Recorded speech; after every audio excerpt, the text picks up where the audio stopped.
Hello friends, જય શ્રી ગણેશ. બધાને સ્વાગત છે તમારું મારી ચેનલ ગુજરાતી કિચનમાં. આજની આ રેસીપી ખાધા પછી ઘરના બધા કહેવા લાગ્યા, આ સ્વાદ કેટલો ટાઈમથી મિસ કરતા હતા. આજે તો મજા પડી ગઈ. અને તમે પણ જો એક વખત ટ્રાય કરી લીધું તો તમે પણ ચક્કરમાં પડી જશો કે આટલી જબરદસ્ત રેસીપી અત્યાર સુધી કેમ ટ્રાય ના કરી. એકદમ સરળ સિમ્પલ છે બનાવવું. સાંજના ગરમીના લીધે એક તો કાંઈ જમવાનું ભાવતું નથી અને બધાને કંઈક નવું જોઈએ છીએ, તો આપણે રોજ શું બનાવવું અને બનાવવામાં પણ ગરમીના લીધે કંટાળો આવે છે. તો આ રેસીપી સવાર સાંજ કે બાળકોના લંચ બોક્સમાં પણ તમે આપી શકો છો. એકદમ સરળતાથી બની જાય છે. તો ચાલો બનાવવાનું શરૂ કરીએ. તો એના માટે આપણે અહીંયા એક મિક્સિંગ બાઉલમાં અડધો કપ જેટલું પાણી લઈ લીધું. નોર્મલ પાણી લેવાનું છે, ઠંડુ કે ગરમ પાણી આપણે બિલકુલ લેવાની જરૂર નથી. હવે પાણીમાં થોડા રેગ્યુલર મસાલા એડ કરીએ, જેમ કે મીઠું, અડધી ચમચી જેટલું કાચું જીરું, થોડો એવો લાલ મરચું પાવડર, અડધી ચમચી જેટલી હળદર અને 1 ચમચી જેટલો સાંભર મસાલો એડ કરવાનો છે. સાંભર મસાલો ચોક્કસથી જો હોય તો એડ કરવાનો છે. એનાથી આ નાસ્તાનો ટેસ્ટ એકદમ સરસ આવે છે. અડધી ચમચી જેટલું તેલ એડ કરી દેવાનું છે, વધારે નહીં, અડધી ચમચી જેટલું જ. હવે બધી વસ્તુને એકદમ સરસ એવી આપણે પાણી સાથે મિક્સ કરી લઈએ.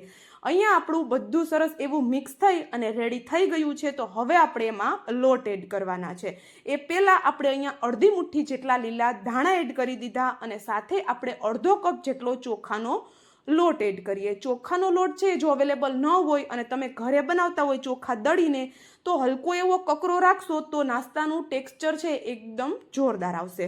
હવે સાથે આપણે બાઇન્ડિંગ માટે અને નાસ્તાના સ્વાદ સારો આવે એના માટે આપણે 2 ચમચી જેટલો બેસન એડ કરીએ. હવે આ બંને લોટને એકદમ સરસ એવા મિક્સ કરવાના છે કે એમાં કોઈ પણ જાતની ગાંઠો કે ગોઠલી ન રહી જવી જોઈએ. તો અહીંયા આપણે બંને લોટને એકદમ સરસ એવા મિક્સ કરી લીધા. અને શરૂઆતમાં જો તમને પાણીનો અંદાજ ન આવે તો અડધા કપથી થોડું ઓછું પાણી લઈ લેવાનું છે. એમાં બધા મસાલા એડ કરી અને પાછળથી જો પાણી તમને થોડી જરૂર લાગે તો તમે એડ કરી શકો છો. હવે અહીંયા બનેલું મિશ્રણ છે એને સાઈડમાં રાખી દઈએ અને આપણે અહીંયા લીધા છે 2 અડદના પાપડ. નોર્મલ જે અડદના પાપડ આપણા ઘરમાં હોય છે એ જ પાપડનો મેં ઉપયોગ કરેલો છે. અને આ પાપડથી નાસ્તાનો ટેસ્ટ એકદમ જોરદાર આવશે. આપણે જે ઢોસામાં અડદની દાળ એડ કરીએ છીએ એ આપણે પલાળવા પીસવાની કોઈ ઝંઝટ નહીં રહે.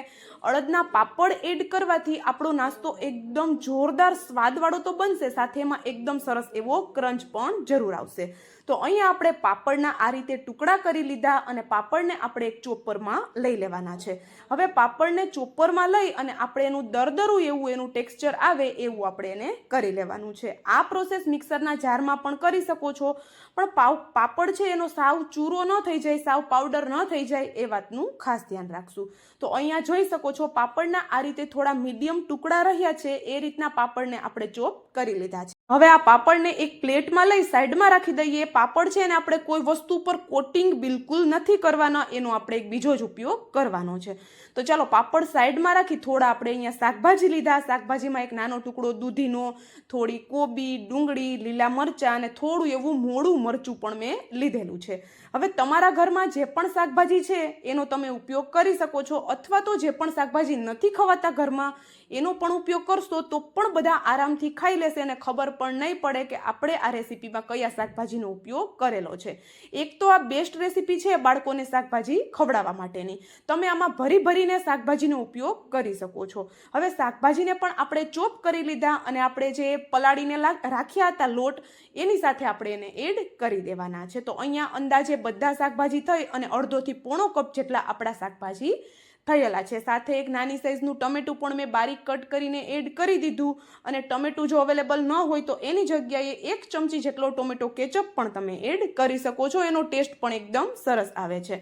હવે શાકભાજી છે એનું પ્રમાણ થોડું આપણે ચડિયાતું રાખશું, જેથી કરીને આપણો નાસ્તો છે એ ખાવામાં ટેસ્ટી અને સોફ્ટ બને. તો અહીંયા આપણે જોઈ શકો છો બધું સરસ એવું મિક્સ કરી લીધું. અને આપણે જેવા શાકભાજી એડ કરશું એવું એ શાકભાજી છે એ મસાલાના કોન્ટેક્ટમાં આવી એમાંથી પાણી છૂટશે. એટલે શરૂઆતમાં વધારે પાણી બિલકુલ એડ નથી કરવાનું, કારણ કે બેટરને આપણે ઠીક જ રાખવાનું છે. હવે અહીંયા અડધો કપ જેટલા ચોખાના પૌવા લીધા છે. ખાસ જોવાનું છે ચોખાના પૌવાને વોશ બિલકુલ નથી કરવાના કે નથી આપણે એને પલાળવાના. એને સાફ કપડાથી આપણે લૂછી અને એડ કરી દેવાના છે. અને બનાવેલા પાપડનો ચૂરો પણ આપણે એડ કરી દેવાનો છે. બંને વસ્તુને એકદમ હળવા હાથે હલકી એવી જ આપણે મિક્સ કરવાની છે. તો અહીંયા આપણે ચોખાના પૌવા છે એ પણ કોરા લીધા છે, સાથે પાપડ પણ એડ કર્યો છે. તો બેટર છે આપણું આવું થીક થોડું થઈ જશે. આવું બેટર થીક થાય એટલે થોડું એવું, એટલે કે 2 થી 3 ચમચી જેટલું માત્ર પાણી એડ કરી એકદમ હળવા હાથે આને આપણે મિક્સ કરવાનું છે. ચોખાના પૌવા અને પાપડ છે એ પ્રોપર મેશ ન થઈ જાય એ વાતનું ખાસ ધ્યાન રાખશું, કારણ કે એનો જે ક્રંચ આવશે નાસ્તામાં એ એક નેક્સ્ટ લેવલનો આવવાનો છે અને સ્વાદ જ્યારે ચાવવામાં આવશે ત્યારે એકદમ સ્વાદ પણ જોરદાર આવશે. હવે અહીંયા બધું હલકું એવું મિક્સ કરી જોઈ શકો છો એક થીક એવું આપણે એનું બેટર બનાવી અને રેડી કરી લીધું. પણ હજુ થોડું થીક મને લાગતું હતું તો ફરી પાછું 2 ચમચી મેં પાણી એડ કરી લીધેલું છે. આ જ રીતે જરૂર લાગે તો જ પાણી એડ કરવાનું છે, વધારે પાણી બિલકુલ એડ નથી કરવાનું. ચાલો હવે આપણું બેટર છે એકદમ રેડી થઈ ગયું છે. આપણે એમાં કોઈ સોડા કે ઈનોનો બિલકુલ ઉપયોગ નથી કરવાના. અહીંયા આપણે એક તવો ગરમ કરી લીધો અને તવો છે એને હલકો એવો તેલથી ગ્રીસ કરી લેવાનો છે. આપણે જે કોરા પૌવા એડ કર્યા ને એના લીધે આપણો નાસ્તો છે બિલકુલ ખાવામાં ચીકણો કાચો નહીં લાગે અને એકદમ સરસ એવો ફ્લફી જાળીદાર બનીને તૈયાર થશે. મતલબ આપણે જે પૌવા એડ કર્યા એ સરસ એવા ફૂલશે. તો એના લીધે નાસ્તો આપણો બિલકુલ સોડા ઈનો એડ કર્યા વગર પણ એકદમ સરસ એવો બની જશે. હવે અહીંયા 2 ચમચા જેટલું બેટર છે તવા ઉપર આપણે આ રીતે રાખી પરાઠાનો શેપ આપણે એને આપી દેવાનો છે. તો જોઈ શકો છો એકદમ સરસ એવો શેપ આવી જાય છે અને આપણે જે ચોખાના પૌવા અને કાચા પાપડ એડ કર્યા એના લીધે નાસ્તાનું ટેક્સચર પણ એકદમ જોરદાર આવે છે. હવે બધી વસ્તુ કાચી છે તો ગેસની ફ્લેમ સ્લો કરી ઉપરથી કવર કરી 2 થી 3 મિનિટ માટે કે પછી 3 થી 4 મિનિટ માટે આપણે એને થવા દેવાનું છે. આપણે અહીંયા 3 મિનિટ પછી ખોલીને જોઈએ છીએ તો નીચેની સાઈડથી સરસ એવી શેકાઈ ગઈ હોય એવી સુગંધ આવવા લાગી છે અને ઉપરની સાઈડથી પણ હલકું એવું ડ્રાય થઈ ગયું છે. તો ઉપરથી હલકું એવું ઓઇલ, ઘી કે બટર તમને જે પણ પસંદ છે એ લગાવી શકો છો ને એની સાઈડ ચેન્જ કરી શકો છો. આ નાસ્તાની સારી વાત એક તો એ છે કે તમે આને લોખંડના તવા ઉપર પણ આરામથી બનાવી શકો છો. બિલકુલ ચીપકવાનો ડર નથી રહેતો. બસ નાસ્તો છે એની નીચેની સાઈડ પ્રોપર કૂક થઈ જાય પછી આપણે એને ચેન્જ કરવાનો છે. તો બિલકુલ તૂટવાની, ફેલાવાની કે બીજી કોઈ પણ જાતની ઝંઝટ નથી નાસ્તામાં. તો ચોક્કસથી નાસ્તાની રેસીપી ટ્રાય કરી જોજો. તમારી ઘરે પણ બધાને ખૂબ જ પસંદ આવવાની છે. તો જો હું તમને નજીકથી પણ બતાવી દઉં, નાસ્તો દેખાવમાં જ એટલો જોરદાર છે તો ખાવામાં તો ટેસ્ટી બનવાનો જ છે. તો અહીંયા આપણો એકદમ ઉપરથી અને નીચેની સાઈડથી ક્રિસ્પી કરારો નાસ્તો છે એને આપણે શેકી અને રેડી કરી લીધેલો છે. તો એ જ રીતે આપણે બધા નાસ્તા છે એને શેકીને રેડી કરી લેવાના છે. અને હા, જો અત્યાર સુધીનો વિડીયો તમે જોયો હોય એમાં થોડું પણ જો કંઈક તમને પસંદ આવ્યું હોય તો વિડીયોને લાઇક, શેર અને ચેનલ પર નવા હોય તો જલ્દીથી ચેનલને સબસ્ક્રાઈબ કરી દેજો આવા જ નવા વિડીયો જોવા માટે.